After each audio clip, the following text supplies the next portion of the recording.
दोस्तों आप देख रहे हैं सेट नंबर 2 भूगोल का। इससे पहले सेट नंबर 1 मैंने सॉल्व करवा दिया है और आपके जितने भी सब्जेक्ट हैं उनको सॉल्व करके नीचे डिस्क्रिप्शन बॉक्स में 11th क्लास की जो प्लेलिस्ट है उसमें डाल दिया गया है। तो आपके सारे विषय वहाँ पे मिलेंगे, आपको सारे के सारे विषय ध्यान रखना है। तो प्लेलिस्ट ज़रूर विजिट करिए, आपका काम हो जाएगा। अगर कोई दिक्कत आती है तो आप कमेंट सेक्शन में कमेंट कर सकते हैं। और उसके अलावा जो भी आपके मासिक जांच परीक्षाओं के पेपर मैंने सॉल्व कराए हैं, सेट 1, सेट 2, सेट 3 जो सॉल्व करवा रहा हूं मैं, इन सभी को देख लेना। मासिक जांच परीक्षाओं के प्रश्नों को देख लेना, एमसीक्यूज़ जो हैं उसमें आपका काम आसानी से हो जाएगा, बढ़िया नंबर आ जाएंगे। पहला क्वेश्चन है बिग बैंग सिद्धांत प्रतिपादन किसने किया था? तो इसका आंसर हो जाएगा घ, जिसमें एडविन हब्बल आएगा। ठीक है। इसके बाद में नेक्स्ट जो क्वेश्चन है उसमें पूछा गया आपसे, बिग बैंग सिद्धांत के अनुसार ब्रह्मांड की उत्पत्ति आज से लगभग कितने वर्ष पूर्व हुई थी?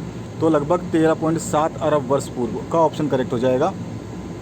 तीसरा क्वेश्चन है पृथ्वी से सूर्य की औसत दूरी कितनी है? तो लगभग 14.96 करोड़ किलोमीटर। इसके बाद आते हैं नेक्स्ट क्वेश्चन की तरफ। तो क्वेश्चन नंबर 4 जो है इसमें पूछा गया, आंतरिक ग्रह के अंतर्गत निम्नलिखित में से किस ग्रह को नहीं रखा जाता है? तो शनि को नहीं रखा जाता है। इसके बाद में नेक्स्ट क्वेश्चन है 5वां, निम्नलिखित में से किस युग को डायनासोर का युग कहा जाता है? तो जुरासिक युग को, ग ऑप्शन करेक्ट हो जाएगा। उसके बाद में आपका छठा क्वेश्चन है, पृथ्वी पर जीवन का प्रारंभ आज से लगभग कितने वर्ष पहले हुआ था? तो माना जा रहा है कि 3 अरब 80 करोड़ वर्ष पहले हुआ था। इसके बाद में नेक्स्ट जो क्वेश्चन है 7वां, इसमें पूछा गया, निम्नलिखित में से कौन सी गैस सौर विकिरण के लिए पारदर्शी है जबकि पार्थिव विकिरण के लिए जो है अपारदर्शी है? तो वो कौन सा हो जाएगा? वो हो जाएगा कार्बन डाइऑक्साइड, घ ऑप्शन करेक्ट हो जाएगा।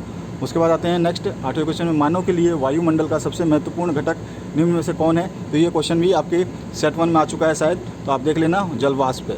इसके बाद में 9th नंबर का क्वेश्चन है, इसमें पूछा गया, निम्नलिखित में से कौन वायु की उस दशा को दर्शाता है जिसमें वायु में नमी उसकी पूरी क्षमता के अनुरूप होती है? तो होता है संतप्त आर्द्रता। ठीक है, संतृप्त आर्द्रता। इसके बाद में 10वां क्वेश्चन है, पृथ्वी की लगभग 50% वनस्पति प्रजातियां किस प्रकार के वन में पाई जाती है? तो उष्ण कटिबंधीय वन में पाई जाती हैं, ग ऑप्शन इसमें करेक्ट हो जाएगा। इसके बाद नेक्स्ट क्वेश्चन जो है 11वां, इसमें आपसे पूछा गया है, संकटापन्न पौधों और जीवों की प्रजातियों एवं उनके संरक्षण के लिए रेड डाटा सूची किसके द्वारा जारी किया जाता है? तो ये आंसर है IUCN के द्वारा, यानी कि अंतर्राष्ट्रीय प्रकृति संरक्षण संघ के द्वारा। ठीक है, इसमें आंसर नहीं था तो इसलिए हमने ये अलग से लिख दिया है। ठीक है। इसके बाद आते हैं नेक्स्ट क्वेश्चन में। नेक्स्ट क्वेश्चन में पूछा गया आपसे, जैव विविधता का संरक्षण निम्न में से किसके लिए सर्वाधिक महत्वपूर्ण है? तो जंतु के लिए भी है और पौधों के लिए भी है, तो दोनों ऑप्शन करेक्ट हो जाएगा, दो ऑप्शन करेक्ट हो जाएगा। इसके बाद में आते हैं क्वेश्चन नंबर 13 में, 1992 ईस्वी में पृथ्वी सम्मेलन का आयोजन किस देश में हुआ था? तो ब्राज़ील में हुआ था। ठीक है, ब्राज़ील में आपका हुआ था पृथ्वी सम्मेलन, और उसमें सुजुकी नाम की लड़की ने एक 5 मिनट का भाषण दिया था। पूरे वर्ल्ड उसका मतलब उसका दीवाना हो गया था 5 मिनट के भाषण में, 6 मिनट का, सुजुकी नाम की लड़की ने। ठीक है।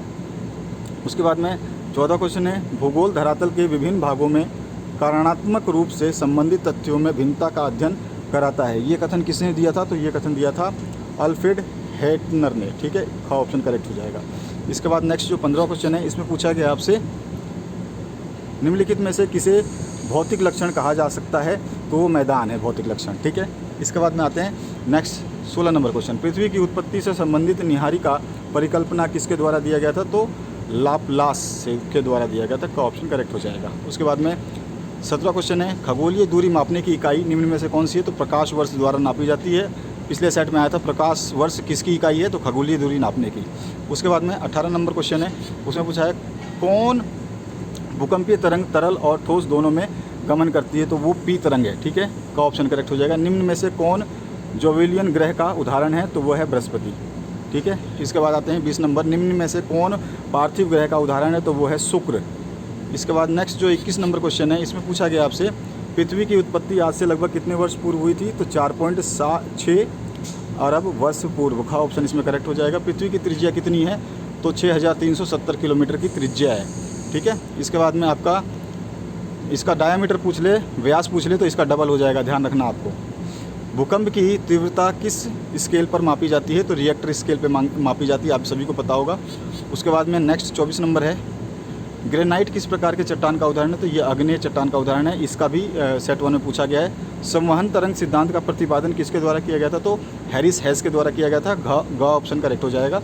26 नंबर है, सागरीय अधस्तल विस्तार का सिद्धांत किसके द्वारा दिया गया था? तो ये भी हैरिस हैस के द्वारा दिया था। इसमें भी ग ऑप्शन आपका करेक्ट हो जाएगा। इसके बाद में आपसे पूछा गया है मैग्मा के ठंडे होने से या ठंडा होने से किस प्रकार के चट्टान का निर्माण होता है? तो आपका अग्नीय चट्टान बनता है, का ऑप्शन करेक्ट हो जाएगा। इसके बाद नेक्स्ट जो क्वेश्चन है इसकी बात करें तो इसमें पूछा गया है संगमरमर किस प्रकार के चट्टान का उदाहरण है? तो ये है कायांतरित चट्टान का उदाहरण, ग ऑप्शन इसमें करेक्ट हो जाएगा।